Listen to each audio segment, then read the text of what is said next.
through a funnel cloud. So now that we know what a tornado is, we need to know why they form. First, we need a very, very special kind of storm. Can you guess what kind of storm? It's loud, strong, and they can be scary. Did you guess what kind of storm? That's right, a thunderstorm. I'll be right back. But the kind of storm you need to produce a tornado is called a supercell thunderstorm.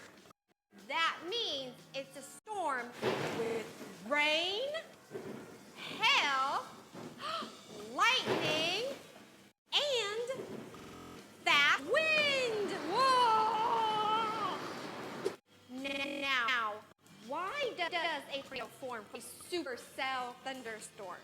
It's because warm, moist air meets cool, dry air, and the wind's direction change. Now, let's check it out. First, we have warm air rising. Cool air sinks. It becomes a vortex or funnel where the inside is warm, but the outside is cold.